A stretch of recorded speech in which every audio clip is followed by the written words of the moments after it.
like 5 minutes to go through like high level some list of community driven features, and then I'm gonna spend most of the time diving into two major features, metaserver and the table management service. Then okay, what is Hudi? Hudi is a rich platform to build streaming data lakes with incremental data pipelines, while being optimized for lake engines and regular batch processing. So this is a picture taken from the Hudi official website, hudi.apache.org.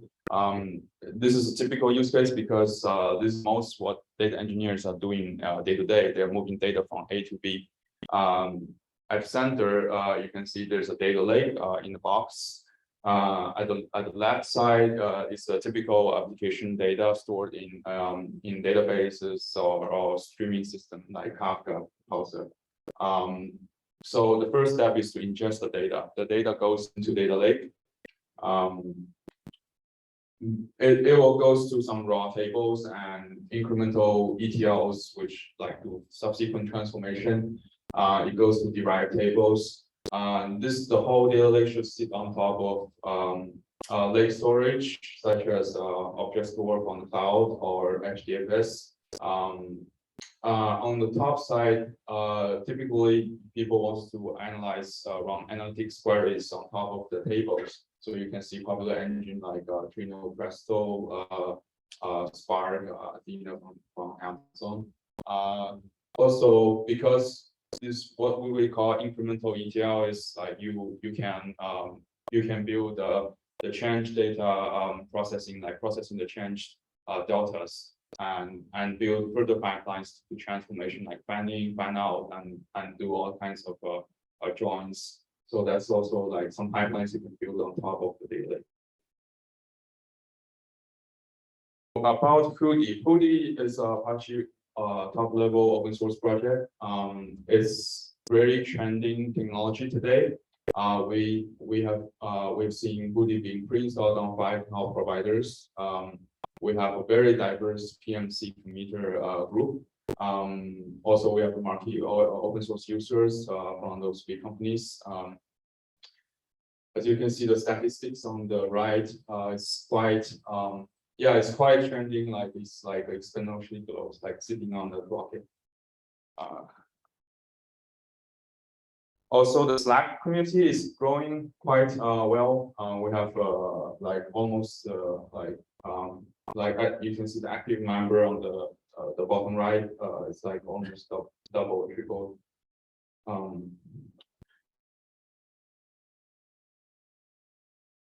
Healthy and engaging, and definitely welcome. Like if you're interested, take a stab at source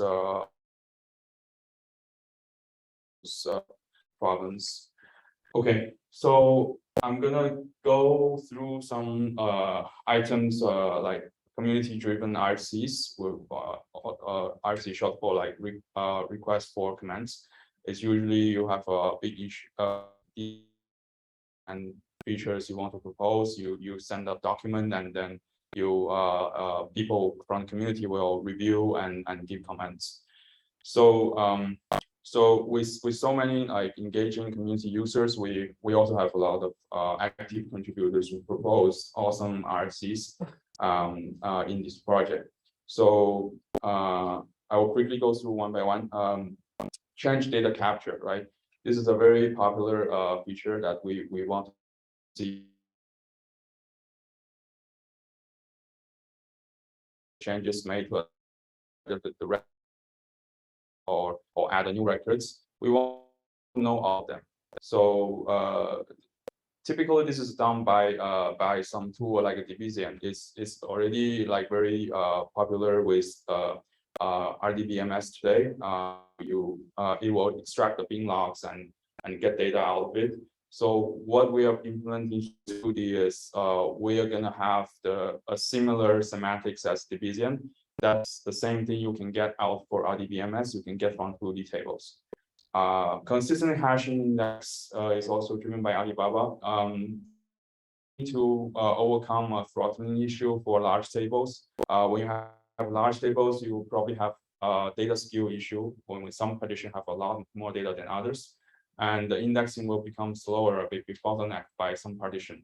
So consistent hashing is gonna like balance and do further hashing, so-called sorting on top of those big partitions, and it's gonna balance and improve the performance.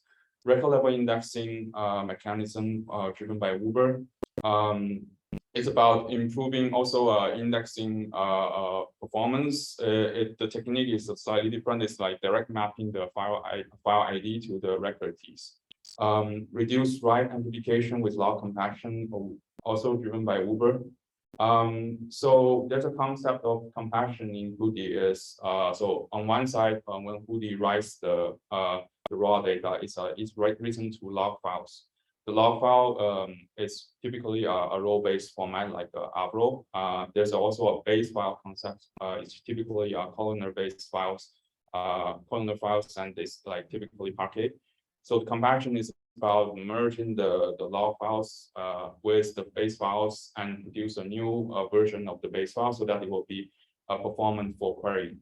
So what this RC is aiming to solve is when you do compaction, it might take a lot of overhead IO overhead to merge the data. The log compaction is actually compact the log file themselves instead of log with the base file, but it's like log file to log file, and it will in a more frequent manner. This is especially helpful to resolve issues when you have a lot of small files, like frequent updates. The updates will write to a small files, and it will make the compaction like very slow, but log compaction will help to mitigate that.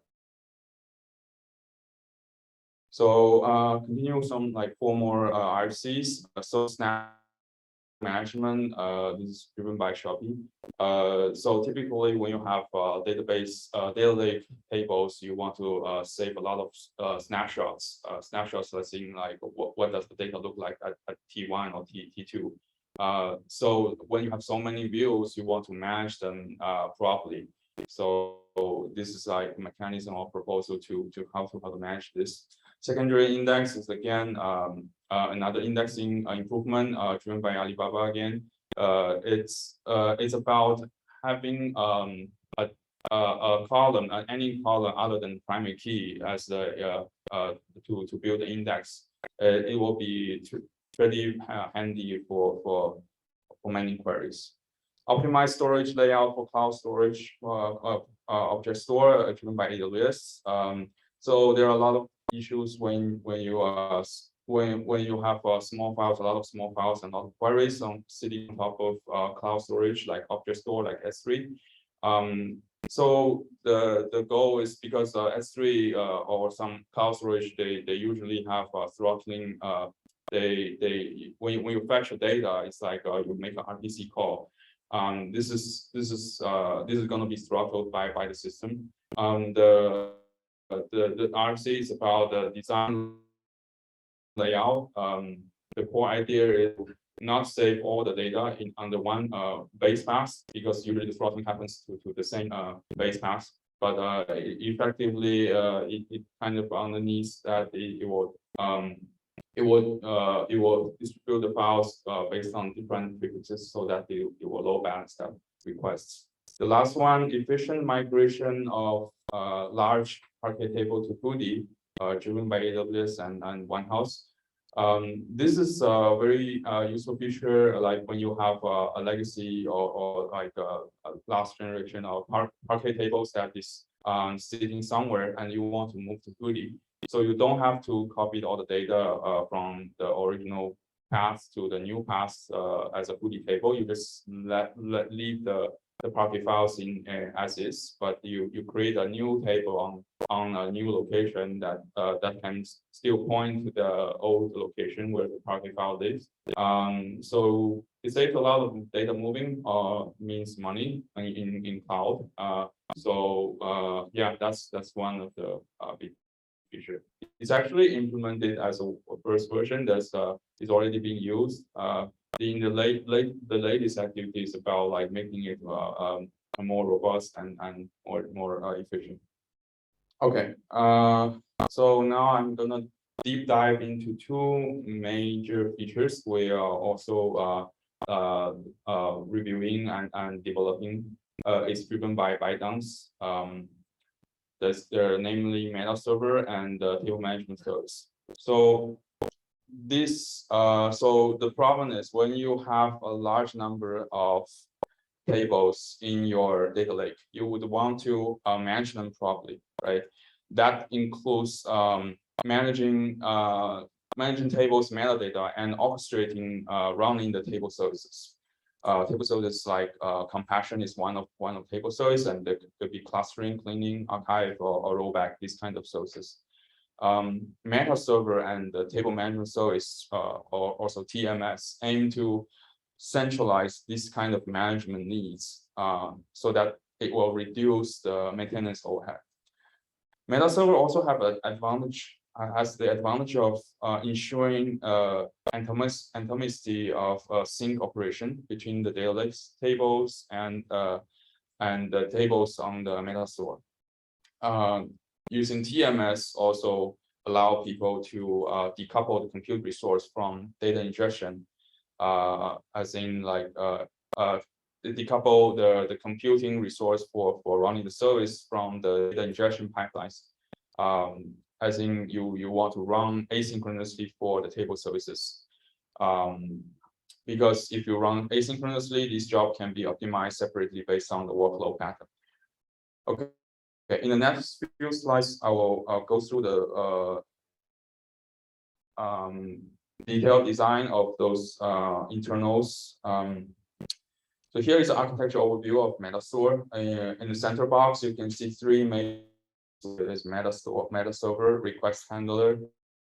Which handler is responsible for receiving requests from Hudi metas, which is hooked up with Hudi's commit lifecycle. Upon each write commit, client sends a bunch of different metadata of the commit, and the request handler should save them into the storage. The request will also trigger an event to allow downstream processing, such as updating other data catalog, or trigger the table management service, which I will cover in the later part. So what metadata should we store in Metaserver? There are a lot of them. It's basically categorized in these four categories. For table, we have pass schema properties, and for partition, we have pass parameters as well. Timeline is a Hudi specific concept. So Hudi stores all kinds of events on internally in a timeline.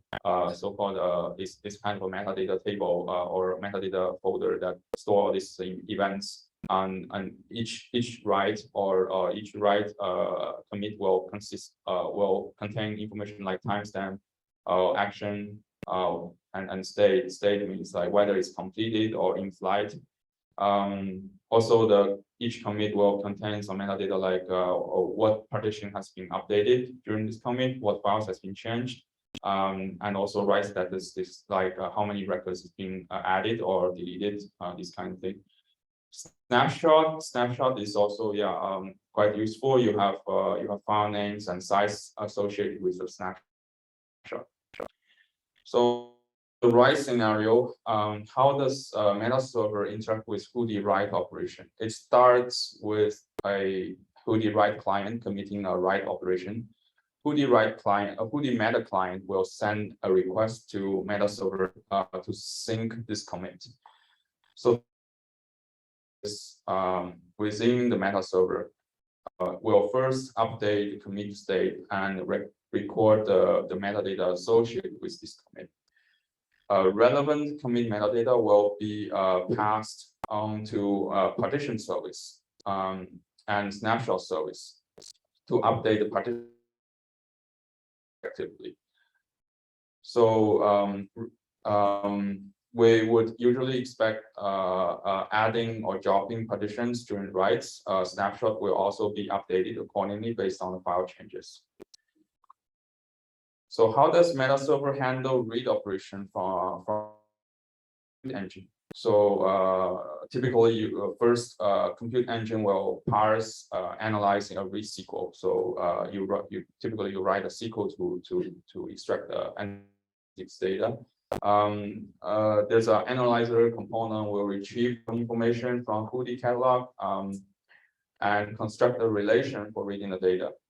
The optimizer will then apply optimization rules such as partition pruning and predicate pushdown. Metaserver will process this kind of predicate and return a filtered partition. Because typically, if you say like if you partition by date and you set date equal to some date in your where class, and you don't need to scan other partition, you just need to return that partition for that date. So that's the filtered partition. Then the relation, the so-called relation object will request a list of files. It's basically about I'm gonna run this query. Relation is about I'm gonna run this query against a data store. Like in this case, it's a distributed file system. So the relation will request the list of files to read. It needs to query the meta server to get the list of files. So the meta server will fetch the latest timeline info. So you remember there's a timeline, and we record all the commits.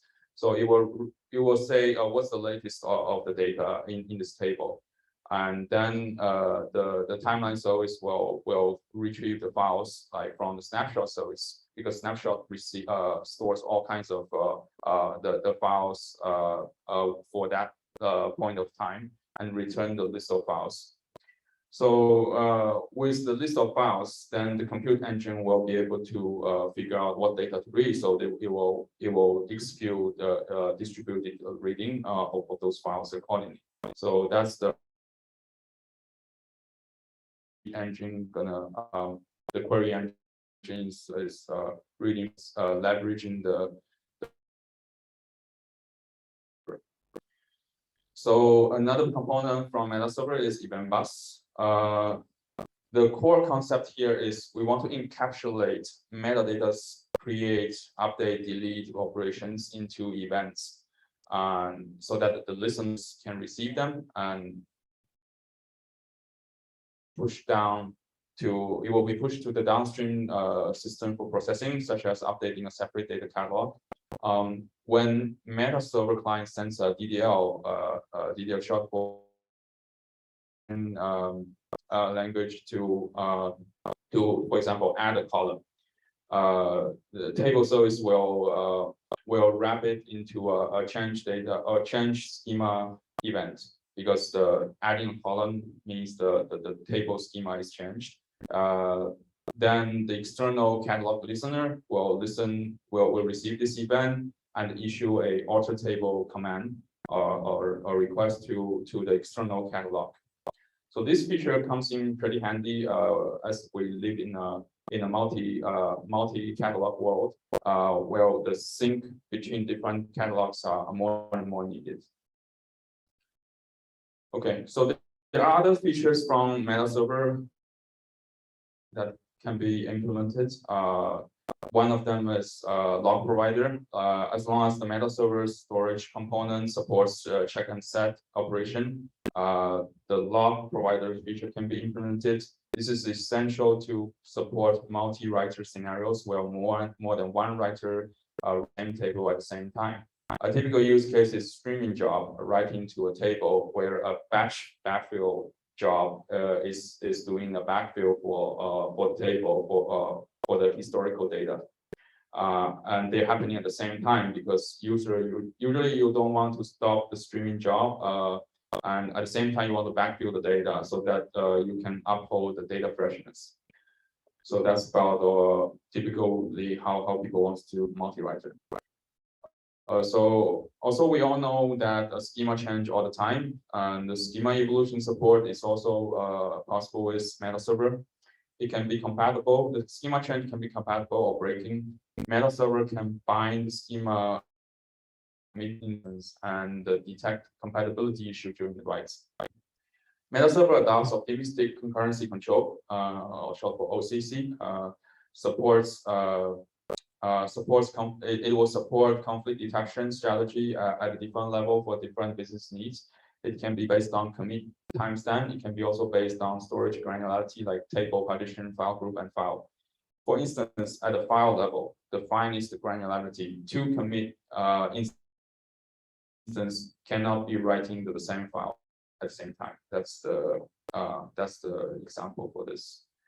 Okay, so that's about the meta server. I'm gonna quickly go through table management. TMS is meant to make an asynchronous job fully managed for daily tables. Or we have plan generator responsible for generating the plans. The plan is about so this is about running what service for which table. Just remind you that table management service is kind of it's a centralized component responsible for all tables in your data lake. So imagine you have a large number of tables, and all these tables you want to run compassion or cleaning or rollback, this kind of service. It's going to be a nightmare if you don't have a centralized component. We have, or we so if the table management service is actually a downstream listener for the meta server's event bus. Remember, in meta server we have an event bus to receive all this the change metadata change events, and this will trigger some kind of table services based on some rules. So in another side of the table management service, we have job scheduler and job manager. They're always responsible for when and how to run the tables, so how to run the table services. They interact with orchestrators like Yarn and Kubernetes. So plan generator listens for event and decides whether to schedule a plan for running a table service.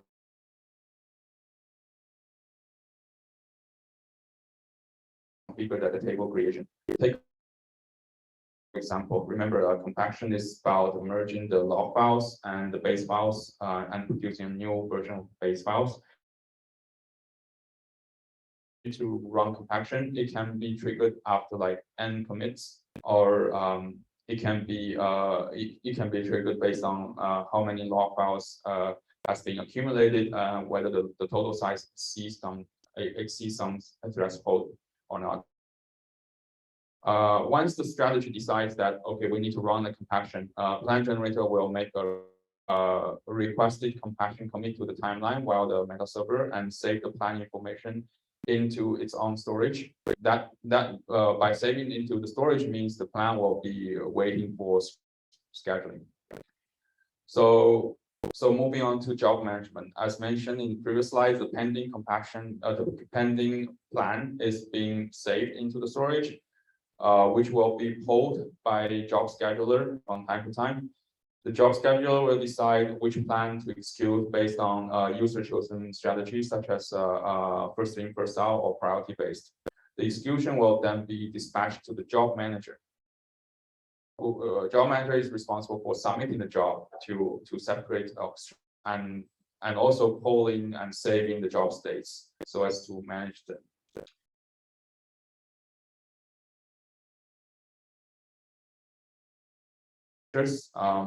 So I want to do a big shout out to the contributors from Bytedance, namely Xiaoyu, who drives the work for meta server, and Zhaojin, who drives the table management service. Zhaojin is in fact also a Hudi. Bytedance team and the reviewers from community very good collaborative experience. We have weekly sync meetings. We discuss implementation and plans. We review and comment on the design details on our GitHub. I'm really glad to be part of this process and seeing all these people in contributions. Okay, so here's some links.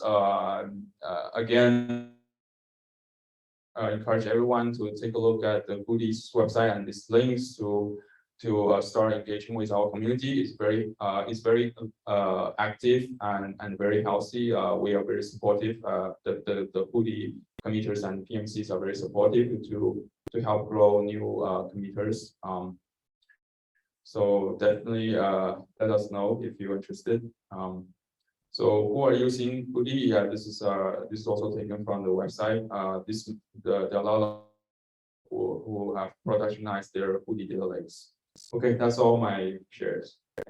Thank you.